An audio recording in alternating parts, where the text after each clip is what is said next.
दोस्तों, आप सभी लोग जानते हैं कि 29 जनवरी 2024 को है सोमवार संकट चौथ।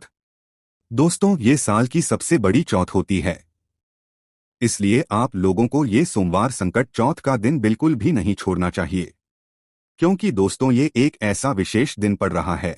इस बार की जो संकष्टी चतुर्थी है या संकटा चौथ है, ये संकट चौथ है। ये तिलकुट चौथ है क्योंकि इसे कई नामों से जाना जाता है, क्योंकि इसका महत्व भी उतना ही बड़ा है। इस बार ये जो चौथ पड़ रही है, ये भगवान शिव जी के सबसे प्रिय सोमवार के दिन ही पड़ रही है, इसीलिए आप लोगों के लिए ये मौका बहुत ही बड़ा है। इसीलिए अपने हाथ से ये मौका मत जाने देना। जब आप लोग इस दिन ये एक छोटा सा उपाय अगर कर लोगे ना, तो इस दिन आपको भगवान शिव जी का आशीर्वाद मिलेगा ही मिलेगा, साथ ही में भगवान गणेश जी का आशीर्वाद भी मिलेगा। मतलब आप जो भी उपाय इस दिन करोगे, भगवान को प्रसन्न करने के लिए उसका आपको 2 गुना फल मिलेगा। वो 2 गुना फल किस उपाय को करने से मिलेगा, वो आप लोगों को ध्यान से सुनना पड़ेगा। दोस्तों, कई सारे लोग वापस से पूछने लगे हैं, एक नवशमी पत्र वाला उपाय है जो कि चतुर्थी के दिन किया जाता है या चौथ के दिन किया जाता है। भाई, जब साल की सबसे बड़ी संकट चौथ या संकष्टी चतुर्थी आ रही है, ये तिलकुल चौथ आ रही है, तो भाई उस दिन हम 9 शमी पत्र वाला उपाय कैसे करें, क्योंकि यही एक ऐसा मात्र उपाय है जो कि चतुर्थी का सबसे बड़ा उपाय है। और जब सोमवार के दिन पड़ जाए चतुर्थी, तो भाई इससे अच्छे बड़ा मौका और कब पड़ सकता है। तो इसीलिए दोस्तों, आज की इस वीडियो में हम आप लोगों को इस संकट चौथ के दिन या संकष्टी चतुर्थी के दिन किया जाने वाला नव शमी पत्र वाला सबसे बड़ा उपाय बताएंगे, जो कि पंडित जी ने सिर्फ और सिर्फ चतुर्थी या चौथ के दिन करने के लिए बताया है। और ये उपाय विशेष रूप से माताएं बहनें कर सकती हैं, क्योंकि उन्हीं के लिए ये उपाय है, क्योंकि जब वो ही उपाय करेंगी तो भाई उनके घर से सारी दुख और परेशानियां दूर होंगी, साथ ही में उनकी मनोकामनाएं भी पूर्ण होंगी। तो इस वीडियो में हम नवशमी पत्र वाला उपाय अच्छे से समझते हैं, किसको करना है, कैसे करना है, किस समय करना है, ये सारी जानकारियां हम लोग जानते हैं। तो देखिए, नवशमी पत्र वाला उपाय नाम में ही समझ आता है कि इसमें हमें सबसे पहले नवशमी पत्र आवश्यकता होगी। इसी के साथ में दोस्तों, नवशमी पत्र के साथ में आप लोगों को इसमें एक दीपक भी तैयार करना पड़ेगा। वो कैसा तैयार करना पड़ेगा, वो हम आपको बताते हैं, पर उससे पहले आप ये सुन लीजिए कि इस उपाय को करना किसको है। देखिए, इस उपाय को मुख्यतः पहले कोशिश यही होनी चाहिए कि घर की माताएं बहनें करें, पर किसी कारणवश ना कर पाएं तो भाई घर का कोई बड़ा व्यक्ति भी इस उपाय को कर सकता है, अपनी किसी भी मनोकामना के लिए, किसी भी दुख और समस्या को दूर करने के लिए। और करना किस समय है, तो दोस्तों यहाँ पर हम आपको बता दें कि इस उपाय को आप लोगों को शाम के समय प्रदोषकाल में करना है। आप चाहे तो सुबह भी कर सकते हैं, पर शाम को करना उत्तम रहेगा, क्योंकि इसमें एक दीपक भी हमें जलाना है। तो दीपक शाम के समय यात्री के समय ही जलाते हैं, तो आप लोग चाहें तो प्रदूषण के समय भी कर सकते हैं। और आपका मन है भाई सुबह शाम को नहीं कर पाओगे तो सुबह कर लेना, पर कोशिश करना शाम को ही आप लोग प्रदोषकाल में ये वाला उपाय इस साल की सबसे बड़ी चौथ के दिन कर लो। तो करना क्या है वो ध्यान से सुनो। देखो, शाम के समय प्रदोषकाल में से कुछ समय पहले आप लोग इस उपाय को करने की तैयारी शुरू कर देना। जैसे कि 9 शमी पत्र आप लोग पहले से तोड़कर लेकर आ जाना। अब ये कहीं दुकान पे या किसी ठेले पे नहीं मिलेंगे, ये आपको वृक्ष से तोड़कर लाने पड़ेंगे। कई सारे लोगों को शमी का वृक्ष नहीं पता होता है, तो भाई आप किसी से पूछताछ करके ही शमी तोड़कर लाएं, अन्यथा अगर गलत आप चीज तोड़कर लेकर आ गए तो भाई आपको उसको उपाय का फल कैसे मिलेगा। तो इसीलिए 9 शमी पत्र आप लोग लेकर आना। ठीक है, बिल्कुल छोटी छोटी सी पत्तियां होती हैं, उस पेड़ में वो होता है हमारा शमी पत्र है ना। तो आप लोगों को नव शमी पत्र यहाँ पर लेकर आना है। नव पत्र लाने के बाद दोस्तों आप लोगों को क्या करना है कि भाई उनको मतलब सुरक्षित करके रख लेना है। अब इसके साथ में 9 स्वामी पत्र के साथ में आपको एक दीपक भी तैयार करना है। अब ये दीपक कैसा तैयार करोगे वो सुनो। तो देखो, यहाँ पर आप लोग आटे का दीपक तैयार करना है, एक छोटा सा, और मिट्टी का लेना चाहो तो नया लेना तो ज्यादा अच्छा यही रहेगा कि हम एक छोटा सा आटे का दीपक तैयार कर ले। जो आटा आप गुंदों के इस दीपक को तैयार करने के लिए उस आटे के अंदर कुछ मत डालना, सादा आटा जो है उसको गूंद लेना और एक छोटा सा मीडियम साइज का दिया बना लेना। इसके अंदर जो बाती रखोगे दोस्तों वो गोल बाती रखो, कि भगवान शिव जी के लिए गोल बाती का ही प्रयोग किया जाता है। अब इसके अंदर जो चीज आप लोग डालोगे वो डालोगे शुद्ध देसी गाय का घी।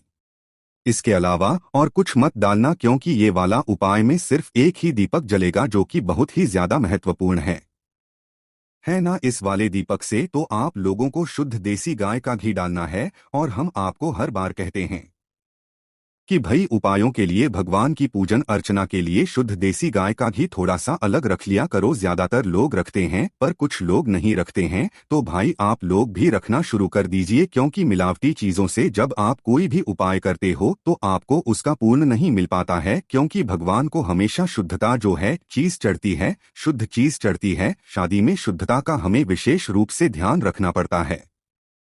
तो शुद्ध देसी गाय का घी आप इस दीपक के अंदर डाल लेना है ना। तो जैसे ही आपकी तैयारी हो जाती है, अपनी एक पूजन की थाली, एक प्लेट या कटोरी जो भी हो वो आप लेना। उसके अंदर अपने नवशमी पत्र रखना और अपने घी का दीपक ये जो आपने तैयार किया है ये रख लेना। घर से मात्र आपको दीपक को पूरा तैयार करना है, जलाना नहीं है, इस बात का ध्यान रखना है ना। तो जैसे ही आपके दीपक तैयार हो जाता है तो शाम के समय प्रदोष काल में कितने बजे से कितने बजे के बीच में, लगभग 6 बजे से 7 बजे के 6 से 7 के बीच में, मतलब जो शाम के 6 बजे से लेकर 7 बजे के बीच में कभी भी आप अपने इस उपाय को करने के लिए शिवजी के मंदिर पहुंच सकते हो। अगर लेट भी हो जाओ तो भाई रात्रि को 8 बजे से पहले कभी भी आप इस उपाय को कर सकते हो, है ना। तो भगवान शिवजी के आप लोग सबसे पहले मंदिर पहुंचना है, ठीक है। मंदिर जैसे ही पहुंचोगे तो भगवान शिव जी के मंदिर के अंदर प्रवेश कर जाना। प्रवेश करने के बाद दोस्तों आप लोगों को क्या करना है कि सबसे पहले तो भगवान के आपको दर्शन करना है, मतलब उनको बस देखना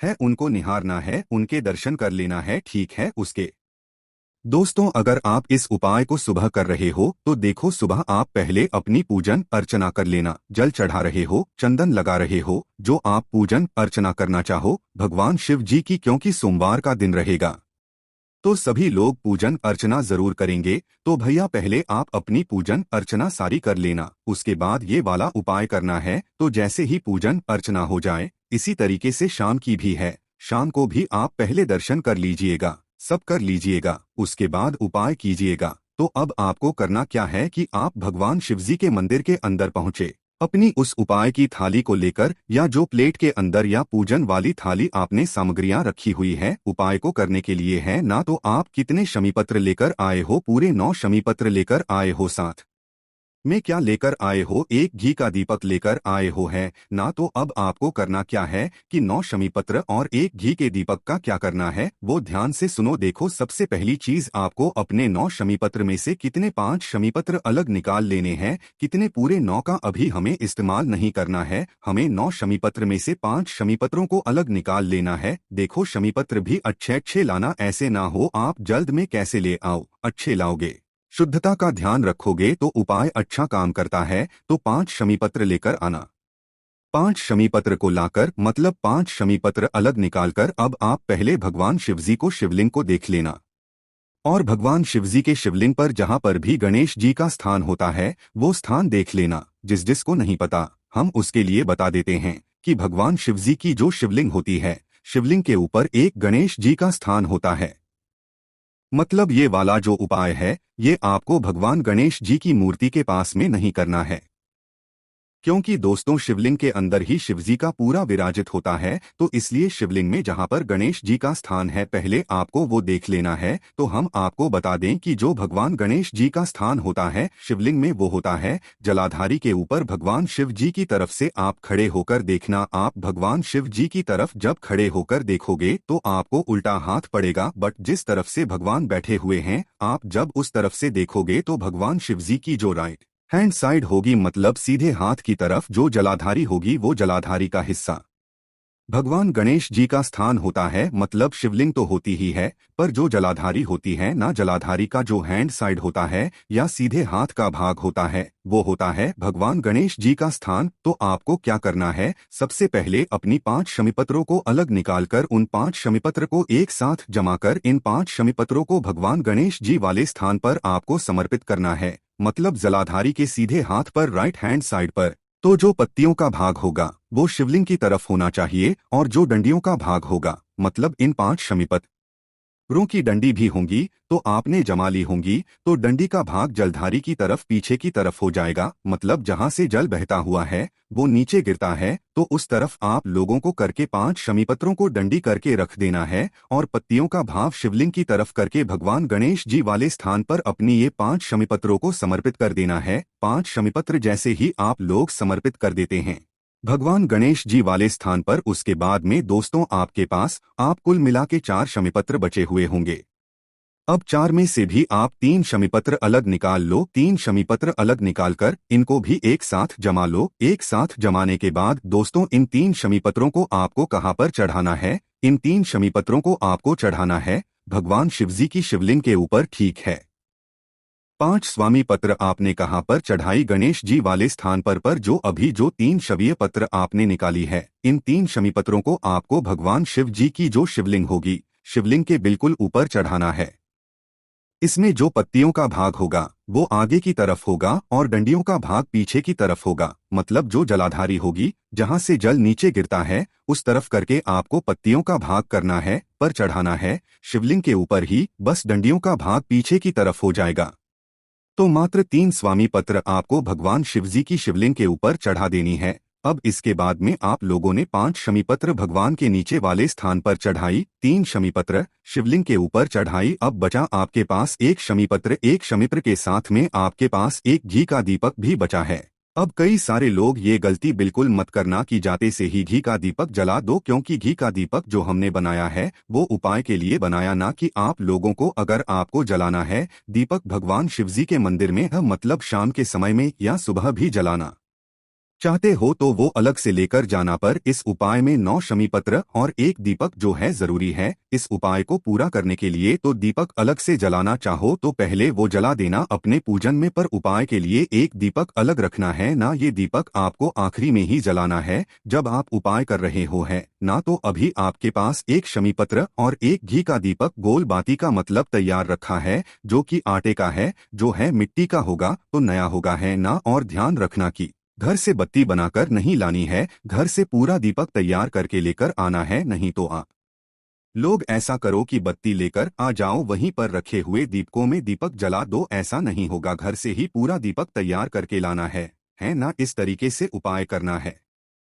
तो आपका आखिरी में एक शमीपत्र और बचा हुआ एक दीपक लेकर सीधा आपको भगवान शिवजी के मंदिर या प्रांगण की जो चौखट होगी, मेन गेट के बाहर मत आना, जो भगवान शिव जी का मंदिर होगा, मंदिर का प्रांगण होगा, उस चौखट पर आ जाना और चौखट पर बाहर नहीं निकलना है, अंदर की तरफ ही खड़े रहना है। मतलब भगवान शिव जी के मंदिर के प्रांगण से बाहर नहीं निकलना है, अंदर की तरफ ही खड़े रहना है और अंदर से खड़े होकर देखना है कि आपका उल्टा हाथ कौन सा पड़ रहा है। अंदर से खड़े होकर बाहर की तरफ देखना है कि आपका उल्टा हाथ कौन सा रहा है।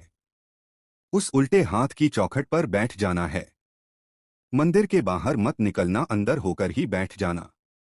मंदिर के प्रांगण के अंदर होकर ही बैठ जाना। उल्टे हाथ की तरफ जो भी उल्टा हाथ पड़े उस उल्टे हाथ की चौखट पर क्या करना है, कोने में ही, चौखट के कोने में ही आप लोग सबसे पहले तो ये बचा हुआ अपना एक स्वयं पुत्र वहां पर समर्पित कर देना। मतलब भगवान गणेश जी का मूर्ध्वज, मयूर ध्वज, देखो मूर्ध ध्वज भी नाम ले सकते हो, मयूर ध्वज भी नाम ले सकते हो, ये भगवान गणेश जी के नाम है, कोई भी एक नाम लेना और इस स्वयं पुत्र को उस चौखट पर समर्पित कर देना। जैसे ही ये शमीपुत्र कर दो उसके बाद में अपना भय घी का दीपक निकालना, पहले उस दीपक को जला लेना। अब देखो यहाँ पर माचिस आप अपने साथ में लेकर जाना। अगर आपने किसी और से माचिस ले ली इस दीपक को जलाने के लिए तो आपके इस उपाय का फल किसी और को भी मिल जाएगा, इसलिए अपने घर से अपनी खुद की माचिस लेकर जाना, माचिस को जलाकर अपना ये दीपक जलाना। और दीपक जलाने के बाद आपने जो एक शमीपुत्र भगवान शिव जी की चौखट पर मतलब रखा हुआ है, आपने लेफ्ट हैंड साइड में उसी शमीपुत्र के साइड में भगवान गणेश जी का वापस से मोर ध्वज, मयूर ध्वज, गणेश जी का नाम अपनी मनोकामना को बोलते हुए इस दीपक को वहां पर रख देना है। अपनी मनोकामना वो बोलना जिसके लिए आप लोग ये उपाय कर रहे हो, बहुत बड़ी कोई मनोकामना हो, बहुत समय से नहीं हो पा रहा है और कोई काम पूरा, वो वाली मनोकामना बोल देना, इस दीपक को वहां पर रख देना और वहीं पर भगवान कन्हैया जी का थोड़ा स्मरण करके, भगवान शिव जी का स्मरण करके आप लोग उनको धूप देना और फिर से भगवान शिव जी के दर्शन करने के आप लोग धूप देकर अपने घर पर वापस जा सकते हो। बस यहाँ पर ये उपाय पूर्ण हो जाता है।